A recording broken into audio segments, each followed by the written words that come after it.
Eu compartilho toda a indignação da Júlia, do Serrão, tua, minha, de quem tá aqui nos assistindo. Deixa eu ver se eu entendi. O Lula indicou Guido Mantega, ex-ministro da Fazenda, que quebrou o Brasil, para um cargo no Conselho Fiscal da Eletrobras, a maior empresa de geração de energia elétrica do Brasil? Ha! A mamata e a boquinha no governo Lula, em lua de mel com o STF, é livre, tá comendo solta. E pior, eles estão todos de volta. Depois da anulação de todas as ações penais e condenações de José Dirceu na Lava Jato, depois da anulação de todas as ações penais e condenações de Palocci na Lava Jato, era questão de tempo até a Lula trazer de volta para a política aqueles petistas graúdos que participaram muito intensamente dos governos anteriores ao PT. Todos de volta para o governo ou para o poder. E a bola da vez agora é o Guido Mantega, que também foi investigado pela Lava Jato e, finge a surpresa, teve todos seus casos anulados e derrubados a partir da atuação do Supremo Tribunal Federal. Então agora foi a vez dele, do ministro que quebrou o Brasil durante o governo Dilma, ser indicado para um carguinho, para uma boquinha, uma mamatinha no Conselho Fiscal da Eletrobras, junto com outros aliados de Lula. E lá ele vai ter um saláriozinho de R$ 2.600 por mês, porque ninguém é de ferro, né?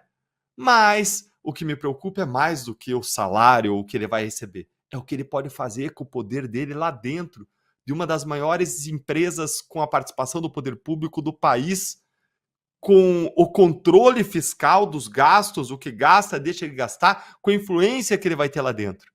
Mas como os fatos são antigos e muita gente pode não lembrar, deixa eu refrescar para vocês aqui a ficha corrida do Guido Mantega, que Lula achou um nome super adequado, né, para indicar para a Eletrobras.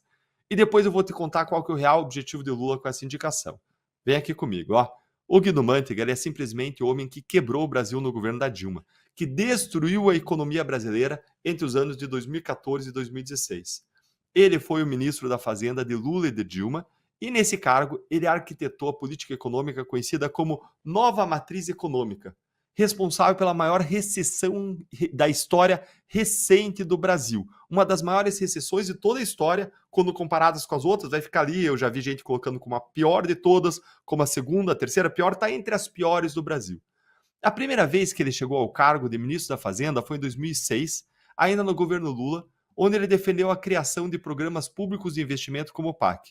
E foi na virada do governo Lula para o governo Dilma que o Mantega colocou em prática políticas econômicas conhecidas como anticíclicas, que são ações do governo que têm o objetivo de estimular o crescimento da economia quando o Brasil está sofrendo, o país está sofrendo uma desaceleração econômica ou entrando em uma recessão.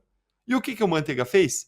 Ele adotou juros artificialmente baixos, controle de preços de energia e de combustíveis para controlar a inflação, garantindo que ela ficasse abaixo da meta, injeção de bilhões e bilhões de dinheiro público em empresas via BNDES, que em muitos casos desagou no que a gente sabe, em uma corrupção bilionária, como a gente viu acontecer com as empresas de Eike Batista, como a JBS também, a Odebrecht.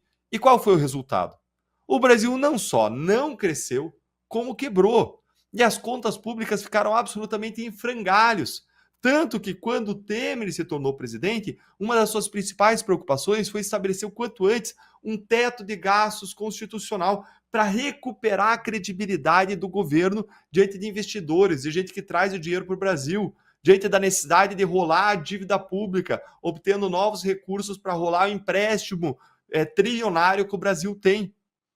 E aí, o que o Lula fez com esse teto de gastos constitucional? Aliás, detalhe, ele já derrubou nesse terceiro governo dele, aumentando aí o rolo da dívida do déficit alto, o que gerou uma imensa fuga de capitais em dezembro e coloca a nossa economia rumo ao precipício.